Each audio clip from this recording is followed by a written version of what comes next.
Welcome to the Money Huddle, a podcast that explores financial topics for families and small business owners. Hosted by Michael Baker and Ross Marinell.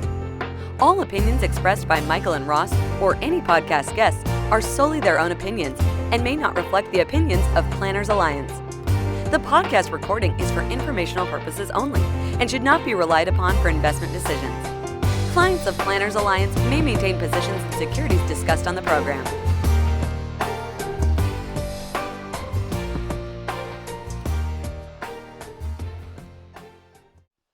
Welcome back to the Money Huddle. My name is Michael Baker, and I'm here with Ross Marinell.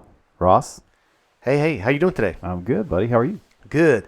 So I found a little video online that linked up closely with a subject that was on my mind the last few weeks. So as we've had some visits with some younger investors, folks our age in that kind of Gen X age range, one of the things that comes up when we're talking about retirement planning is often, will Social Security be there for me? An important question. A very important question. And so one of the things that I thought was interesting was how many people that we encounter are under the assumption that with just Social Security, the narrative is shifting from, this is a sort of bedrock benefit that we could all rely on, to this narrative that it won't be there for us. Right, that the system's going broke and it won't be there for us. So how many times do you think, we would have that conversation with somebody and that's the response? Like we have that conversation. We have retiring clients that feel like Social Security is not going to be there. Right, so much closer to receiving benefits, and still that idea permeating that the system's going to go broke, or there's a narrative shift that this isn't as secure as we once thought it was. Sure. No, I'm with that. And definitely, one of the things that I've said myself is younger folks like us that, still have, decades plus of retirement, years ahead of us before we get to retirement. We should expect some changing of Social Security program in some way, Right. But I would kind of circle back to the understanding that we need to start changing this narrative a little bit, that the Social Security benefits need to be there for us. Do you agree with that? I think I do agree. It's exactly what we've said in the context of those conversations. Like as long as the government has the ability to tax, and then we have the ability, the Federal Reserve has the ability to print money, they're not going to run out of money, right? So this lines up perfectly with what I was going to share. So I was kind of combing through social media profile today and came across a post from a lady named Stephanie Kelton. She's professor of economics at Stony Brook University. Yep. And she had linked a little 7-minute video, which I thought was pretty interesting. Yep. So this was a conversation between Paul Ryan and then Fed Chair Alan Greenspan. A very young-looking Paul Ryan. Very young-looking Paul Ryan. And so Paul Ryan suggests to Alan Greenspan in his line of questioning, would we be better off with privatization of Social Security? Right. And I'm paraphrasing a little bit here, but basically he's saying, listen, if there was a savings account. He was an advocate of privatizing some Social Security, yeah. Right. And I thought Alan Greenspan's answer was really pretty remarkable. And basically what he said was, no, it doesn't really have that much of an effect, because as long as those Social Security benefit checks are being issued in dollars and the U.S. government can print as many dollars as they want, the Social Security system is not really in jeopardy of falling short of its obligations. Correct. Now, we can all feel a little bit differently about his commentary there, and we're not advocating for wasteful spending.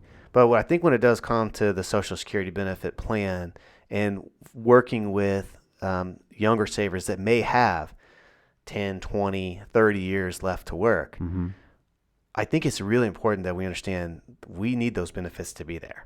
Well, there's no question we need those benefits to be there. And start controlling and not let that narrative permeate through that it's not going to be there. I really and truly believe those Social Security benefits will be there. Yeah, I don't disagree with you. I think they will be. I think what the challenge for everyone is to be thinking about how might they be different in the future. Like I said, if they continue to print money, devaluing the currency, at least attempting to, through inflation, what's the purchasing power of those benefits actually going to be, right? And then, we've talked about potential Social Security reforms, if they change the claiming ages or, I agree that the benefit will be there. I think the challenge is going to be trying your best to plan for what shape the program is going to take over the next 10 years. Sure. So to give just a little backdrop onto the Social Security system, I don't want to get into this too deeply, but the Cliff Notes version, Social Security is a pay-as-you-go system. Right. So as dollars are taxed now and paid into the system, those benefits, so the income that we pay into the system this year is going to be paid out in benefits this year, right? That's how it works. It's a pay-as-you-go. So you're paying into it every year, and those benefits are being paid out. There's not really a savings account or a store trust value. fund. Now there is, but so as the program collects more than it pays out, then yes, there's a Social Security trust fund. Now this trust fund, as projected in the most recent Social Security report, is projected to run out of money sometime around 2034. Okay. So the problem is, as more and more people get onto the system, if there aren't enough workers to make up for those extra folks claiming, then at some point we're going to cross over between the system paying out more in benefits than it's collecting in tax revenue. So this 2018 was the first year that was projected to happen. I'm not sure if it did yet or not. The deficit. Yeah. So that's the long range problem, is that there's just more and more folks on the system living longer, and there's fewer people to replace them. So that's why there's a challenge in the first place. Okay. Right. But because it's a pay-as-you-go system, even if the trust fund runs dry in 2034, 2035, sometime down the road, we are still collecting tax revenue every year to pay a large chunk of those benefits. No, well, like, again, that I agree with that. I mean, they're going to be able to, as long as they can collect FICA tax, which they will do, there's going to be income coming into that system. The real challenge is what I see, my personal view on this, forming on the horizon is, they're going to come to there's going to be an 11th hour where Congress is they're going to be forced to act, to do something with the Social Security program. And, it's pure speculation at this point, even though there are some bright people that have proposed solutions that make a lot of sense.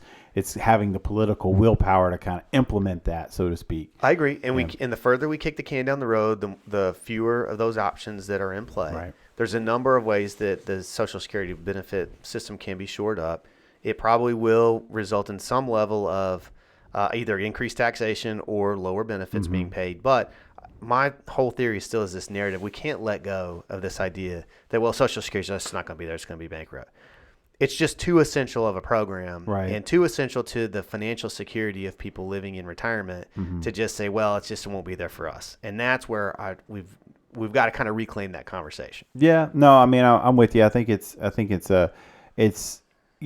for one, I mean, we look at most people's savings rates and understand that, we better hope that something's there, because a lot of people aren't saving at the rate that we would advise them to be saving at. And we know that because, we know firsthand how expensive young kids are, childcare expenses, insurance, doctor visits, everything that comes with raising a family. I mean, it's tough, and then as soon as your kids are, out of like the young kid phase, and then, there's teenage, things that happens, and then, presto, they're in college, and you look up and you're like, oh my gosh, I've got 10 years till retirement. So, we understand all of that, but, I think a way that to potentially frame this for a lot of people that are wondering is it's not that it won't be there, because I think we agree, like, as long as they can tax and they can print money, they're going to pay the benefits. It's, should you plan for that to be as big of a portion of your retirement as some of the adults that may be retiring today? Because I know a lot of people, that Social Security is a significant component of their retirement plan. So, and that's what I think we should try to focus on, is like, hey, it'll be there, but it may not be as sturdy of a leg to stand on as it has been in years past. Well, and I think you addressed one of the major issues, which is what we should be evaluating, where our spending is going, is what level of productivity does that create 10, 20, 30 years from now? Meaning, will we have enough products created and available for purchase so that as that consumption occurs, we're not creating scarcity and creating inflation? Yeah, because That's that was beyond what we can handle. that was what in the video that you referenced. That was, I think, Greenspan's major point was not that the program itself would not be available, is like that the investments being made, that we're working towards creating this vibrant economy so that there is actually something for those dollars to purchase. Right. So is the future investment being mismanaged, or are we applying it correctly? And will that help offset some of the potential inflationary issues? Oh wow, yeah, no, and here's the thing, I would submit to you that very few people even think about that.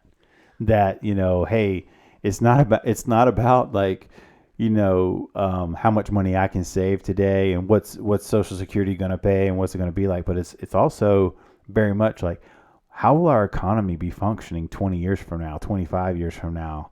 Like, when I want to retire and go and enjoy things, are we still going to have this strong, vibrant economy? Or are we going to have this, anything but, so to speak? I don't want to say anything too negative, but we're going to go down this rabbit hole of, socialism, where it's like, who knows what, right? That's yes. I stunned him. Yeah, you did. I said the S word, socialism. So again, I just want to go back to it.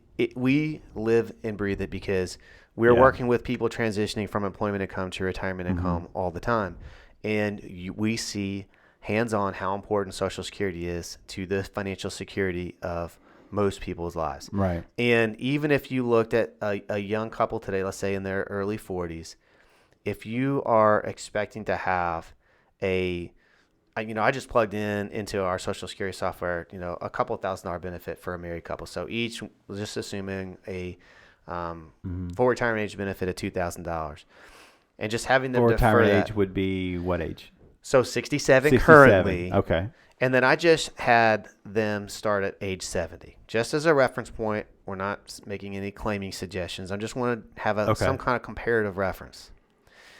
For those individuals, that produced about $2,793 a month using a 1.5% cost of living adjustment. So I know I'm getting a little bit of math there, but basically what I want to illustrate is people having a fairly attainable full retirement age benefit today, deferring that to starting that at age 70. Okay. It ends up being a little bit less than $70,000 a year. Okay. For both of them. Yes, when they claim, and that's not till 2046 and 2048. Okay. But just using a safe withdrawal strategy, or a common withdrawal strategy, which we've has been thrown around, is let's say a 4% withdrawal of your current portfolio savings is and adjusting for inflation, right? Okay. So if you did that with $70,000, you'd have to replace that. That is the equivalent, so to speak, of about a $1.75 million portfolio. Okay. Yeah. Just to I just want to create a little context into how important it is that we can't just let this slip through. Well, it can be, and I think so. The math for sure is understandable. What we have to combat, however, is so you have this mentality of, hey, it's going broke. I better, and we've heard this before, I better get all I can while I can because it's going to go broke. So that thought process triggers a lot of folks into claiming early at age like 62 or 63. I mean, we talked in the past about, early unplanned retirement where, people end up having to retire for various reasons prior to their planned retirement date. And so what I would be worried about for a couple like this is, deferring to 70, we know the numbers are going to look good because of the way the math of the program works. But it's if they claim it like 62, right? If they claim it 62, it's still a decent benefit, but a lot of the teeth get taken out of it. And then you've got to make up that shortfall with savings, which as we know, there's a good portion of people out there that are not saving effectively as much as they should. Right. We would, of course, advocate looking at all of your options when you get to that age. But I think the greater point is, we need to start believing that those benefits are going to be there. And now the effect of what they can buy, what is our purchasing power, what's the likelihood of having greater inflation, that's a legitimate worry, and that's something I think we can talk about further. But just today, it was a great post by Stephanie. I encourage everybody to check her out. It was a short little 7-minute video. We'll try and link it into the show notes here. But yeah, so how could somebody, if that's listening, if they want to take that advice and say, okay, I'm no longer going to think about Social Security not being there for me, but how would you tell them that they should start thinking about it in the context of trying to plan for the future? So what I would start to look at is, even if you're 20 years out from retirement or 25, you can start to formulate an idea of what your Social Security benefit may be. You can actually obtain a copy of your Social Security report at ssa.gov. Right. Even their website. Their website, ssa.gov. You can create an account and look at your statement. Now, they don't mail them out to people that young, but you can see it, review it, look at it, look at what the projection is. And if we just took the Social Security report on the surface and said, okay, we think there could be a reduction in benefits to some degree. They've stated in the past that even without the supplemental trust fund, that the current tax benefits, so the current income collected through tax revenue each year, should be enough to pay 75% of the benefit. Right. Calculate that into your financial planning. Say, okay, well, thinking, hey, just if anything, just think about what you would have, subtract 25% of that, and there's your baseline. I think that's a great baseline to start. Okay. Looking at your sort of foundation of income and retirement, and then build your supplemental withdrawal plans from there. Yeah, I think that's a viable strategy for sure. The other thing I would think about, as we're just sitting here talking, one thing that we meet with clients all the time that are like, all right, so I've saved this money. What do I do with it now? How do I make it last? Where do I pull it? Where do I pull from first? All these questions that don't necessarily get addressed a lot when you're accumulating. Just because when you're accumulating, you're trying to how can I grow this money the best possible way? One of the things I just thought about while you were sharing was, some of the younger folks. One of the things we could consider, one of the things that has actually been brought up very recently with just retirement income planning are these what are called qualified longevity annuity contracts. And basically, real quick, what that is, hey, I put some money in, and for 15 years it sits and bakes, but in 15 years I'm going to start getting a check, and those paychecks can be sometimes very nice relative to what you've contributed to the account.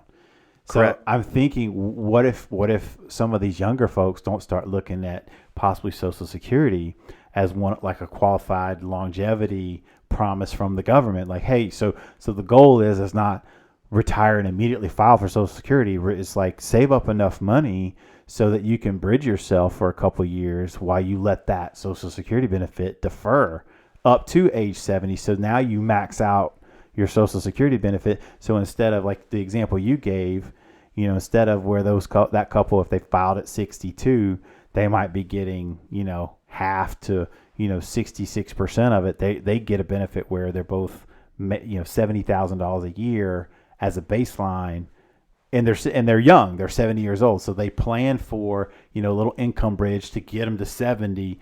Now they've maxed out. They're fully turned on Social Security, and then whatever they've got above that, they can use for discretionary spending. Correct. That implementation of all the resources is really the essential components of retirement income planning, right? Yeah.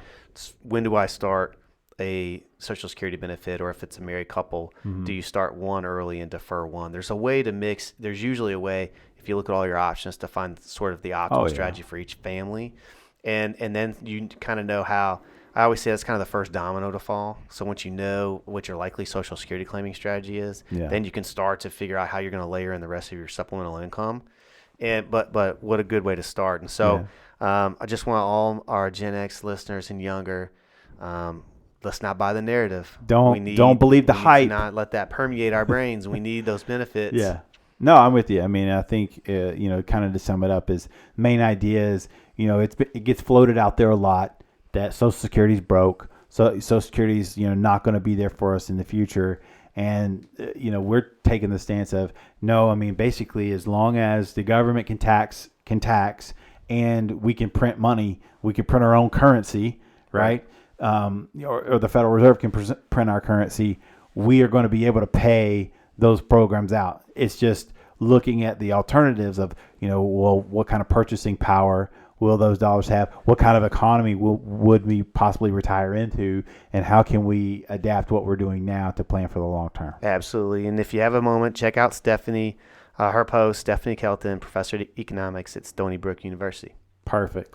All right. Well, thank you for listening. Hopefully this made sense. Social Security is a fascinating topic. It's become a bedrock of retirement income planning here in the United States. So definitely, if you're thinking about planning or wanting to plan, don't forget to consider how Social Security claiming could impact you in the future. If you like the show, please subscribe, and we'll talk to you next time. Thank you.